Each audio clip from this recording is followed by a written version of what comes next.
अस्सलामुअलैकुम, welcome back to my YouTube channel clinical psychologist Bakhtawar Shaikh. उम्मीद करती हूँ कि आप खैरियत से होंगे।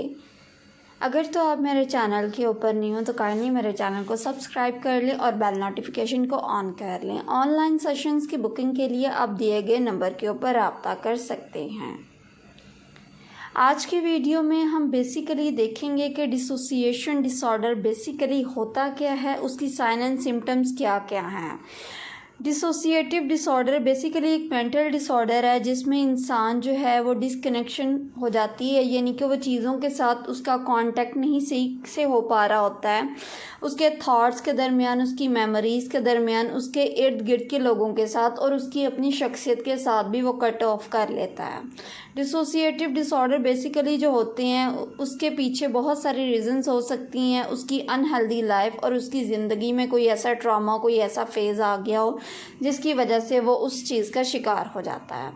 अब डिसोसिएटिव डिसऑर्डर्स की बेसिकली 4 टाइप्स होती हैं। एक तो ये चीज़ है कि इंसान अपनी ज़िंदगी के एक चीज़ को, एक पार्ट एरिया को भूल जाता है, या इसके अलावा वो अपनी ज़ात से लाताल्लुक़ का इजहार कर देता है। वो ये कहता है कि मैं नहीं जानता हूँ मैं कौन हूँ, या वो इस तरह के माहौल में चला जाता है जिसमें वो अपने इर्द गिर्द के लोगों को नहीं पहचान पाता है। अब उसके पीछे ये वजह होती है कि या तो उस बंदे ने किसी ट्रॉमा को फेस किया होता है, या उसके साथ सेक्सुअली अब्यूज़ कर दिया जाता है, या इसके अलावा उसकी ज़िंदगी या उसका जो इन्वायरमेंट चल रहा होता है वो एक ट्रबल होता है और वो उस चीज़ में एडजस्ट नहीं कर पा रहा होगा, तो वो पर्सन जो है वो डिसोसिएशन डिसऑर्डर में चला जाएगा। इनमें से इसके अलावा वो डिप्रेशन में भी जा सकता है डिसोसिएशन के साथ। अब डिसोसिएशन डिसऑर्डर की बेसिकली सिम्टम्स क्या होती हैं, इसमें ये होता है कि इंसान जो है वो डिसकनेक्ट हो जाएगा, यानी कि इसमें आप सबसे पहले डिसकनेक्शन ही इजहार करते हैं। आपको नहीं पता चलता है कि आपके इर्द गिर्द क्या हो रहा है, आप चीज़ों को भूल जाएंगे। आपको नहीं पता होगा कि आपके रिश्ते कौन से हैं, कौन कौन से लोग हैं जिन्हें आप जानते हैं, आप अपने बारे में भी भूल सकते हैं। आप ये नहीं पता होगा कि आप कि यानी कि सम टाइम ये भी होता है कि आप अपनी पर्सनालिटी को ही भूल जाते हैं। आपको ये नहीं पता चलता कि मैं कौन हूँ, ठीक है। इसके अलावा आपके जिस्म में दर्दें भी हो सकती हैं। आप ये कह सकते हैं कि मेरे जिस्म में दर्दें हो रहे हैं, सर दर्द कर रहा है, चक्कर आ रहे हैं। ये सारी इलामात जो हैं वो डिसोसिएशन डिसऑर्डर की होंगी। अब इसके पीछे कॉजेज़ कौन कौन सी हैं। कॉजेज़ ये होता है कि आपकी ज़िंदगी में कोई ट्रॉमा, कोई हादसा पेश आ गया हो, या सेक्सुअली आपको अब्यूज़ कर दिया गया हो, इमोशनली तौर पे आपको अब्यूज़ किया जा रहा हो।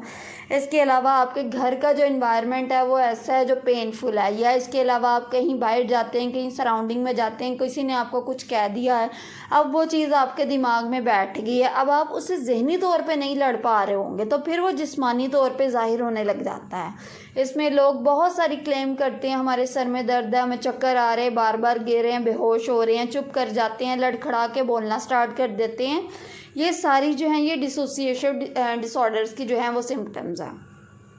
अब इसका ड्यूरेशन कितना होगा। सम टाइम ये होता है कि ये लॉन्ग टाइम पीरियड के लिए चलता है और सम टाइम ये होता है कि शॉर्ट टाइम पीरियड के लिए होता है। कुछ लोग जो हैं वो ये भी कह सकते हैं कि हम 10-15 दिन के लिए वो अपनी ज़ात को भूल जाएंगे, उन्हें नहीं पता चलेगा उनके साथ क्या हो रहा है। इसके अलावा सम टाइम ये होता है कि आप कुछ घंटों के लिए हो, कुछ मिनट्स के लिए हो, 1 घंटे के लिए आप बेहोश हो गए, 2 घंटे के लिए आप अपने आप को भूल गए हैं, फिर उसके बाद ख़ुद से ही आप ठीक हो जाते हैं, आप बिल्कुल नॉर्मल लाइफ में आ जाते हैं। तो ये इसका क्राइटेरिया। सम टाइम ये बहुत अरसे तक चलता रहता है और सम टाइम ये कुछ टाइम पीरियड या कुछ घंटे के लिए होता है। अब इसका फर्स्ट ट्रीटमेंट ये होता है कि एक तो साइकोथेरेपी, जो सबसे ज़्यादा मेन इंपॉर्टेंट साइकोलॉजिकल डिसऑर्डर्स में हम लोग यूज़ करते हैं, कोग्निटिव बिहेवियरल थेरेपी, जिसमें जो है वो क्लाइंट के साथ बात की जाती है उसके मसले के बारे में, यानी कि हाईलाइट किया जाता है कि उसका मसला क्या, ठीक है। उस इंसान को नहीं पता चल रहा होगा कि उसका असल में मसला क्या है। वो यही समझेगा कि मुझे कोई ना कोई जिस्मानी बीमारी है और इसी बीमारी की वजह से मेरे साथ में ये हो रहा है। लेकिन हम लोग लाइट थ्रू करते हैं, उसके उस स्ट्रेसर्स को पता चलवाते हैं जो उसके ये सारे मसलों की वजह बनता है। इसके अलावा इसका जो हम लोग फर्स्ट ट्रीटमेंट करते हैं वो ये चीज़ होती है कि इसमें जो है आप अपने प्रोफेशनल के पास जाते हैं, उसमें यानी कि आपका प्रोफेशनल आपको रीइंफोर्समेंट देगा, ठीक है।